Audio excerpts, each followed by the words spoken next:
Hi, welcome to Marketing Strategies for Personal Trainers. I am Erin Kendall. Don't forget to subscribe to the channel so you get all of the good stuff coming up about how to market your personal training business and attract those clients that are gonna love you and rave about you to all their friends and family. All right, so for today, we are talking about how to sell personal training.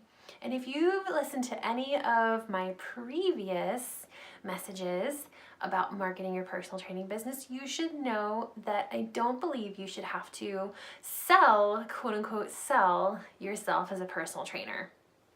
The whole goal of marketing your business to attract those clients that really want to work with you is so that they can decide before they even call you, before they even consider hiring you, that you are the one for them. You are the personal trainer that's going to meet their needs. We want to build that confidence. We want to make sure that when they are going online, searching for a personal trainer, asking their friends and family, searching on Yelp, that there is language that they resonate with, that there is trust, that they can understand where you've been, what type of personal training style you have, and the time that they spend with you is time well spent.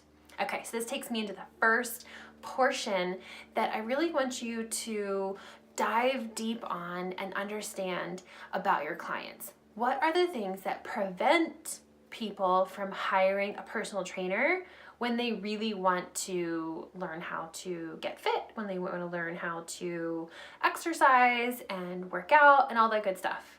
Time and money. Okay, so first one, time, being the time that they carve out of their day to spend with their personal trainer has to be time well spent.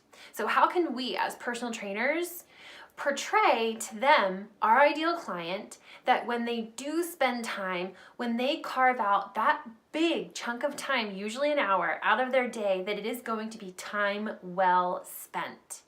Do they understand that from how you introduce yourself, from what they read on your website, from what they hear from friends and family? Do they know for sure, without a doubt, that when they hire you and spend those 2-3 hours a week with you, that is time well spent? That's the first hurdle, is time. The second hurdle is always going to be money. Are you attracting personal training clients that can afford your services? Let's figure out what your income bracket is for your ideal client, what they spend their money on currently or before they hire a personal trainer. So once we've attacked those two barriers, making sure that we are speaking a language they resonate with, that we are setting our prices so they can afford them, then we can start talking about how to attract them, how to not have to sell to those people. Because we don't want to have to spend our time convincing somebody that they can afford you and that your services are worth their while. We're not in the business to sell personal training. We are in the business to do personal training, to make it worth their while. Okay, so let's start with the introduction. When you are out and about, when you are meeting new people, when you're at a networking event, when you're at a local community event, when you're putting yourself out there, because you gotta put yourself out there a little bit anyways, how are you introducing yourself? Hi, my name's Erin, I'm a personal trainer, and I help people who love to hate exercise start to love exercise. So think about, what is your introduction going to be that is going to be memorable so people can start referring business to you? Those are going to be the easiest sells, is referrals. They've already had somebody tell them that they think you're great. They've already had somebody tell them that they should call you and hire you because you're going to love them, right? That's the best case scenario.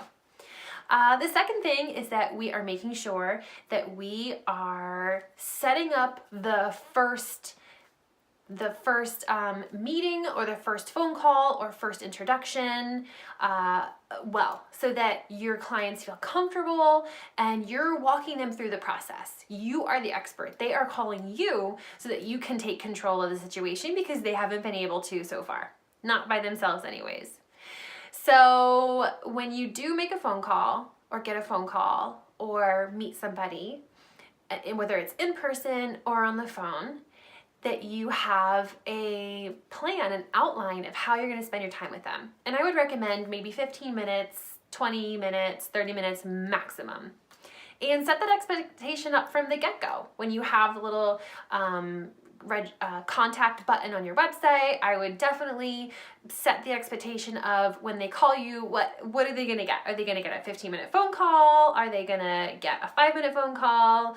A 30-minute phone call? How much time are they committing to when they make that first connection with you?